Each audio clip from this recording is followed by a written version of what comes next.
Hey, good morning. Yes, it is. It's the last day of the week, Friday, the 20th of September. So, what are we going to talk about today? So, I give you kind of a little teaser that, you know, Claude and I were going to an auction yesterday. And they figured that the auction was going to last 3.5, 4 hours. We stayed for 2 hours. And I'll tell you why. So, hang tight.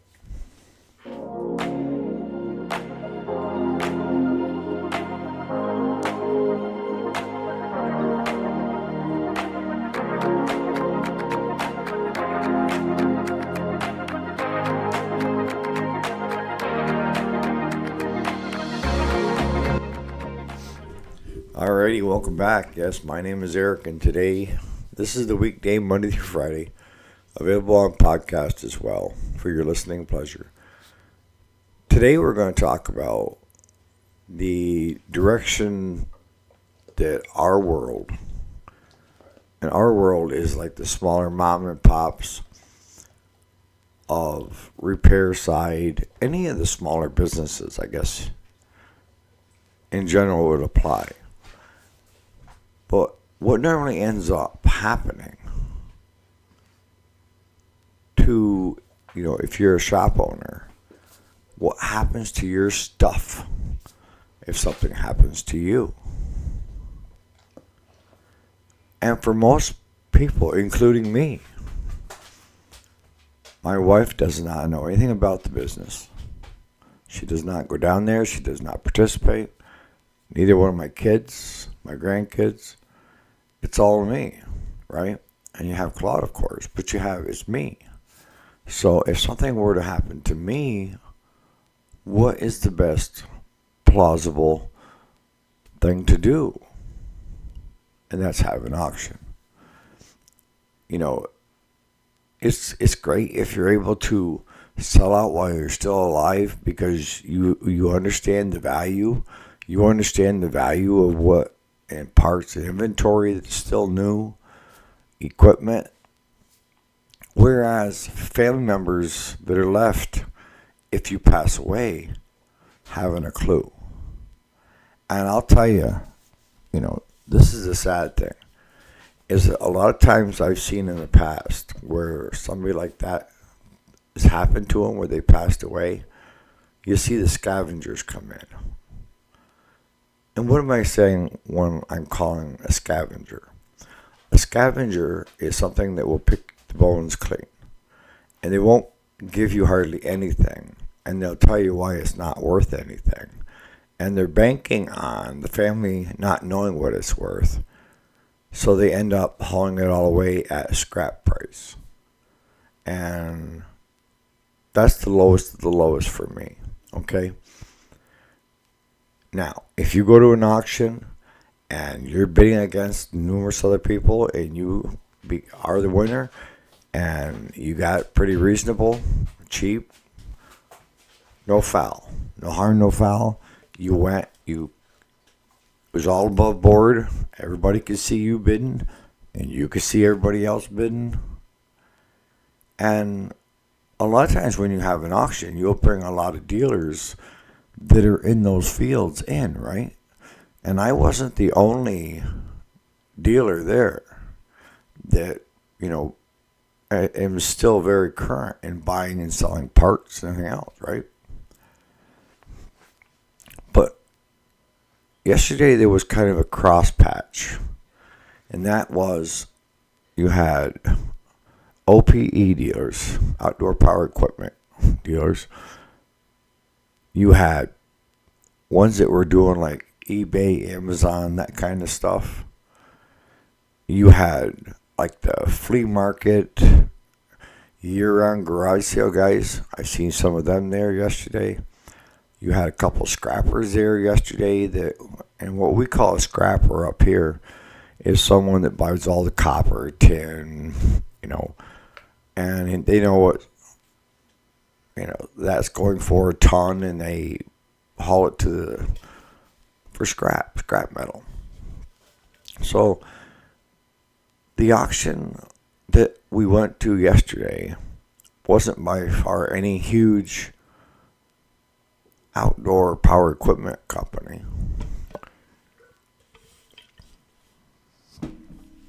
Nope, that was a one-man band. A one-man band wearing tons of hats. And all I know is what the auctioneer told us. And that was that he had passed away. He was in his early 60s, which that's where I'm at. And it was kind of sudden. And what they ended up doing, the family, was since no one really had any interest in continuing to run it or try to run it, the wife just went ahead and had the doors padlocked. And that's where this stuff had sat up until contacting this auctioneer. And the auctioneer, I like him. I like him and his family. They've been auctioning in our area for years. And they do tend to realize some of the better prices for the people that they're selling for.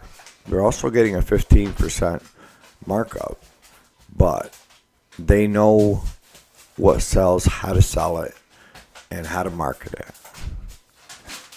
And you could be the best auctioneer out there, but if you can't market it to get to people, to get them to come, you aren't worth a grain of salt, grain of sand, whatever you want to call it. So you had a good auctioneer, an honest auctioneer. Honest means a lot to me. I know the family. I've been to their auctions before. Outstanding people. And if I were to have an auction, they would be one of the first ones that I would call, or hopefully my family would call, to have them liquidate what I have, because he was saying yesterday, he said, he was looking at me and there was two other buyers that were buying most of the stuff. He's like, keep buying, and then don't forget to call me when it's your turn to get rid of your stuff so I can make more money off us. But he makes it laid back. It's a serious auction. Get your hand up, or we're moving on, because that's what he's good at, and that is liquidation. And he had 3 or 4 guys that were working with him, and usually his family, and very courteous, and happy to be there to help. That's another thing. So that brings us to, try and decide whether or not to go to this auction. It was over an hour away, and I'd never heard of the place before, which isn't uncommon if you get an hour away, because there's a lot of small dealers set up, right? And what kind of has happened over time, just to kind of lay the landscape, is it used to be your mom and pops, everybody knew the guy that had a small engine repair shop. And a lot of times when it first started out, it was the guy that owned the gas station, your local gas station. He still went out and washed your windshields while he was filling the vehicle, checking the oil. And he was the guy that fixed the lawnmower tire when it went flat, or, did minor repairs to the equipment. Back then, it was a different time frame, right? And that is, a lot of your homeowners knew how to do maintenance. When I say maintenance, changing the oil and checking everything on the unit to make sure it's in good shape, and how to do minor repairs to it, all right? So nowadays, it's gone from that to big dealerships, big box stores selling that stuff, and either we get the business to do the service work, repair work on it, or they're buying stuff that isn't worth being fixed anyways. They just use it as long as they can use it and then throw it away. So this dealer in this area probably was, in his day, a popular landmark for people for the lawnmowers and all this stuff. And he divested it himself. He didn't do just lawnmowers. He did snow blowers. He did DR trimmers. He did snowmobiles. He did outboards, side-by-sides, four-wheelers, three-wheelers. He kind of covered the gauntlet. And that's what you have to do if you want to survive. You may be able to start out as a specialized dealer, right? Carrying the brand, girls. But somewhere along the lines, it wasn't enough. It wasn't enough to keep you in the blue, right? You were in the red because you didn't have enough work coming in. So then you started taking on other stuff. And in our case, we took on farm tractors. And we do outboards. I don't touch snowmobiles. We had our run-in with Massimo when it came to the side-by-sides and that. We will work on the name brand four-wheelers and side-by-sides. But that is as long as nobody else has had their hands in there to screw everything all up, right? So having him be an unknown really isn't that uncommon in this area. The thing that really got me was he was right on the corner lot of a huge mall, that had your big Sam's Clubs and big superstore for Walmart. All your big outfits were in this mall. And the exposure he must have got by coming in that back gate to the mall. So, if he had a sign out, which he did, you would think he would be just squashed with work. And maybe he was. But the place looked pretty desolate when we showed up of anything outside. They had a couple riders that they were trying to pedal, and one of them was a big old Husqvarna, and it had parts written right on the key switch, And some guy was buying it because he thought he could get it to run to mow his yard with him. Just shaking my head, looking at Claude. Nope. But he had a lot of new stuff too that he had. He was a DR dealer, so he had actually 3 walk-behind wheat trimmers. 2 were still in the box. 1 was out of the box. He had a new Honda generator. He had a couple new engines that were display models for on top of the bench. He carried stuff for chainsaws. But one of the first things that I saw,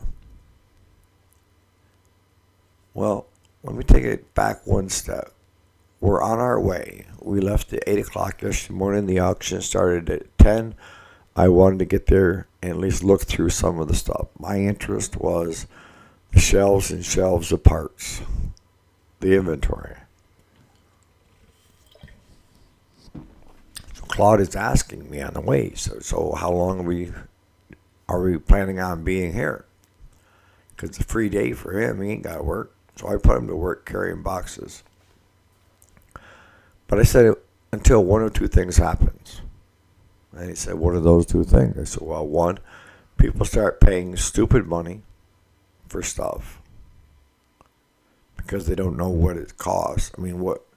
I'm not going to pay dealer price at an auction when I can order it through my own distributors at the same, if not less, money, right? That's crazy. I can do that to home on the computer, right at the shop. Ding, ding, ding, ding, and have it shipped to me. So if they're paying stupid money, there ain't no sense and wasting a whole day. And Claude knew that I had shipped a steer and a cow on Wednesday that was going to go through yesterday through the cattle auction that's up by us. It's 5 minutes away from the shop. So I told him, I said, hopefully we'll get back in time to go down there and see what they go for. See, a lot of guys, when you go to an auction, either you're selling or you're having an appraisal done. And if you're selling, that means you don't bid, you don't try to run it up. Whereas an appraisal is you end up bidding it back in and taking it back home. Well, my feeling on an auction is if you want to put it into an auction setting, you should leave it and let it go for whatever the market dictates. That's fair market value that day. If you're going to start trying to run it up and bet it up, then you're trying to get above what fair market value is. And you end up bringing it home. It costs you so much to sell it through the sale. So when I send something to auction, I will not bid against any potential buyers that are bidding against my animals. I may bid on somebody else's animals, but I won't bid on my own. And so we were looking at that as well. Well, Claude said, what's the other? I said, well, if the truck gets full, and I cleaned out all the back seat. I have a crew cab, and then we had cleaned out the whole box, so we had the back of the truck. Because I knew there wasn't a ton of inventory, and there was only just so much that I had an interest in, and I really wasn't interested in the whole goods. I kind of had a hint with the DRs. If I got it cheap enough, I could sell them new in the box next year, because it's getting late this year, right? But we got there around 10 after 9, and the auction started at 10. So it gave me enough time to preview stuff. And I like to, especially when it comes to small engine repair parts and stuff, inventory. And I had seen, which ended up happening, I had seen before, of where dealers will take and they have their inventory on shelving with boxes, right?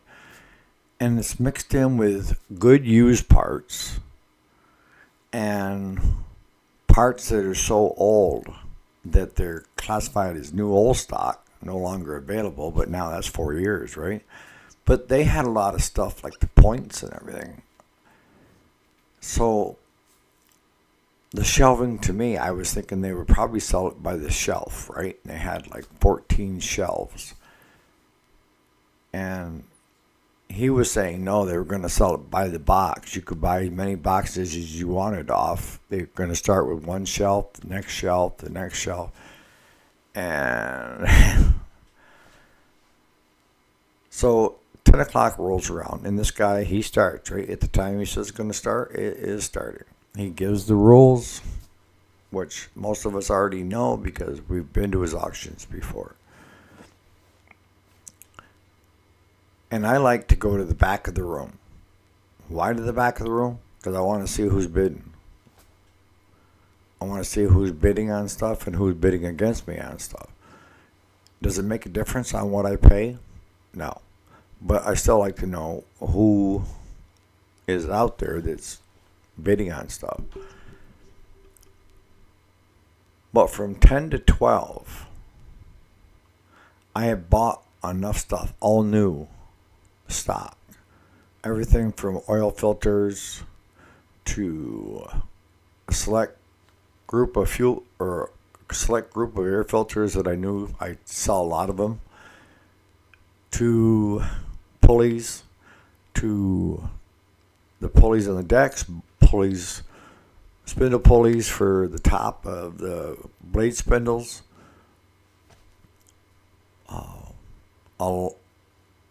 A lot of brand new stuff. But the thing like the oil filters, they were Kohler, and they were the two different ones, right? The O1s and the O2s. But I averaged them just under $1 a piece. And they were in the Kohler boxes. And I knew I would pay more than that. And they had Oregon boxes with, I think it was 12 filters in each box, or maybe it was 24. But they were paying upwards of $2 a filter. And I knew I could get it cheaper than that, just directly right through Oregon. So you when you go to an auction, you really need to know what stuff costs. I saw a lot of guys taking their phones out, scanning, and then checking eBay to see, what it's going for, current value.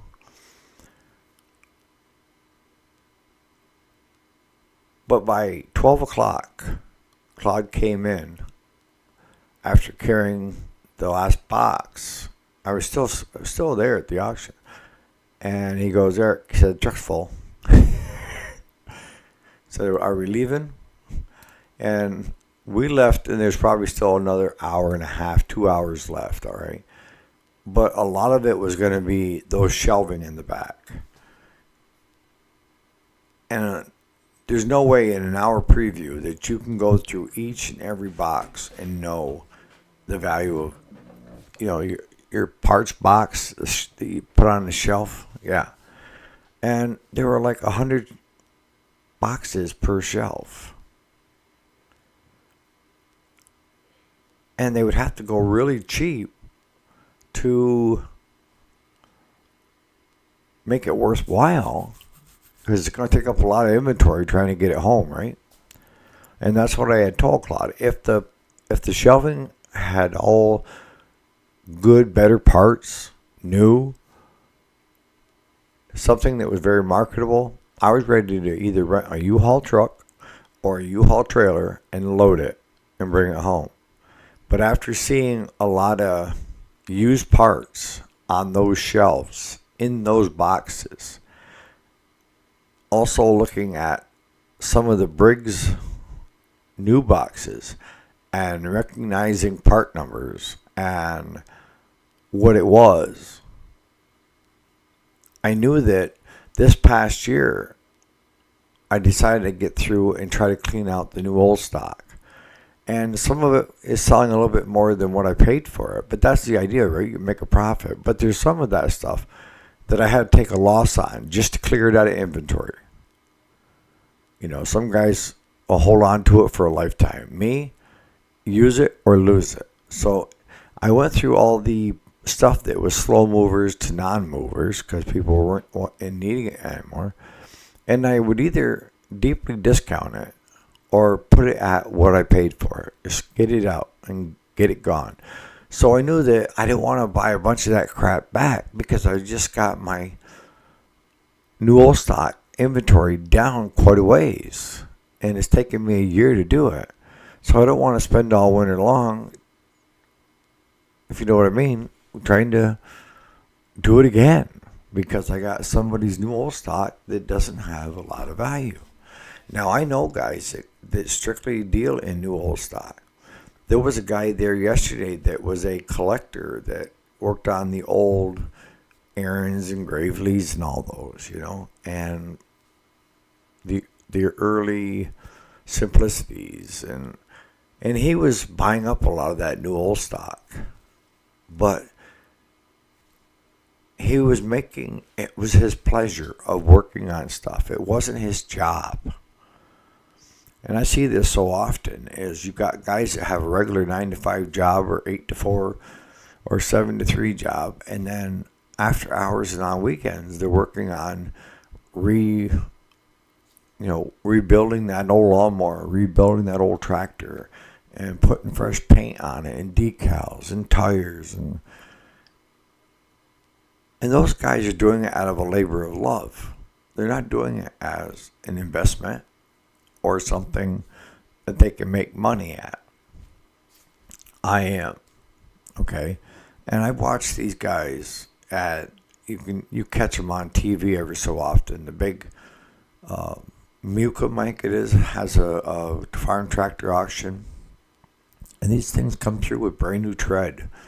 Brand new everything. And when I see what they go for, I'm like, you couldn't even cover the cost of the new parts you just put onto it for that price.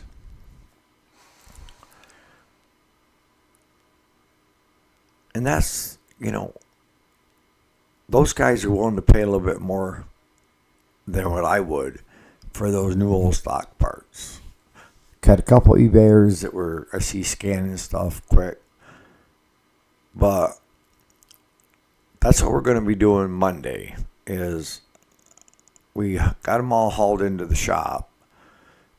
And maybe I'll give you guys a tour this afternoon showing you what boxes that I've got and what's in the boxes. That'd make a great video, wouldn't it? But it was noontime. And the truck was full.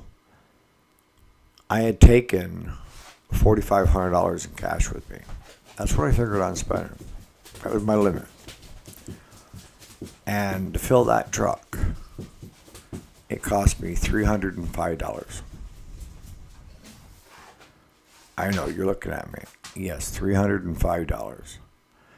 And of the $305, I spent $100 on a winch system that works on a trolley.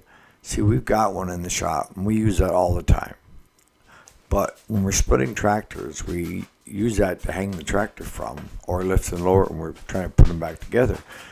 And it's just, on the other side, we have the chain falls, right? And that's on a rail system, but you pull it back and forth. The winch system that I bought yesterday had just the up and down, and you would have to hand trolley it back and forth, which is fine.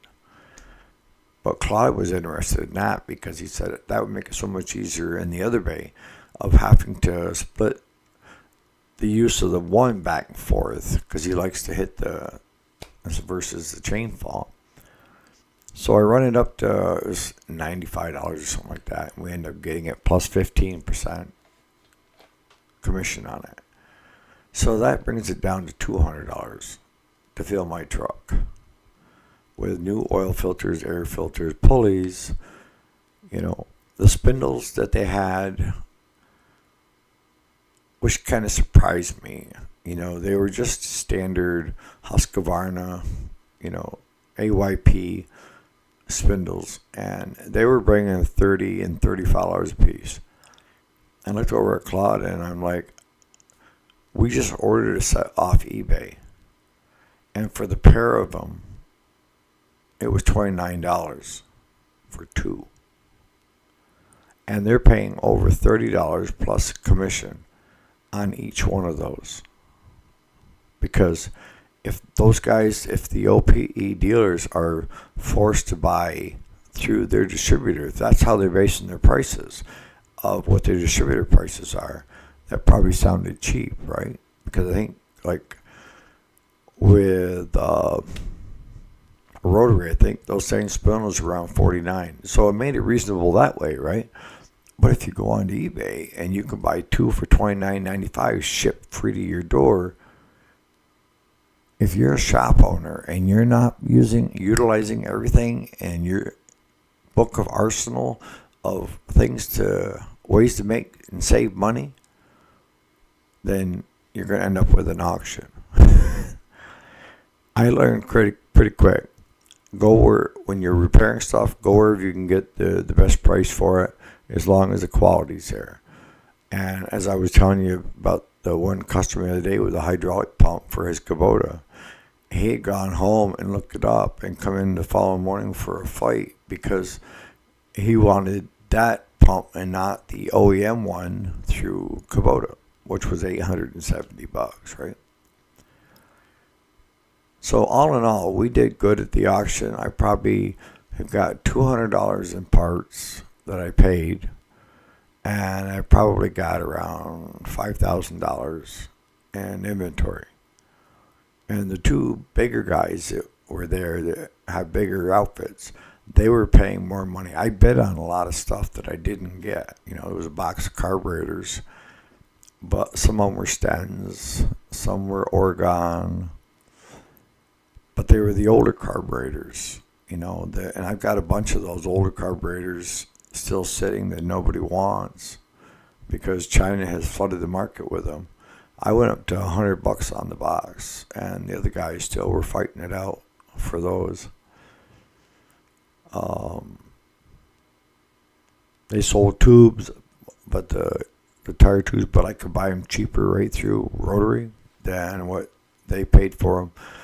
You have to be smart. When you go to an auction, you want to know what stuff's going for. And you can't get caught up in the auction. You're there and you're trying to spend the least amount of money as you can for the most amount of stuff that you can, right? Unless you're a collector. And then the other one was there were homeowners there because they had like the DR trimmers, walk behinds, they had the generator, they had the Aaron snowblower, Simplicity snowblower, weed eaters. So you had a lot of people that were retired and homeowners there that were buying those, and the prices that they see are what they go for, list price, right? So if they can get it for less than less, they think you're making a hell of a killing, which they are in a way. But to a dealer, it probably went for more than what that dealer would have to pay for it. So it was a great all-in-all auction. I hope the family turned out very well. And I know that the auctioneer will treat them right. And I'd like to thank them and all the participants that were there. You know, the one fellow from Rochester, Dave, that I met just briefly, real nice guy. He was buying a lot of stuff. But it was a good group of people. And that's what it takes. Everybody was being cordial and helpful and, you know, doing what they could to help out the family. So on that note, we'll catch you here bright and early Monday morning. And I'll see about doing a video this weekend, maybe on just starting to unbox some of this stuff so you can get a look at it. And I'll tell you what I give for it. And then we'll unbox it. All right, you guys have a great Friday. Enjoy the weekend. I assume I'll have something out over the weekend. But if not, I'll see you here bright and early for the weekday, Monday morning. Thanks so much for watching.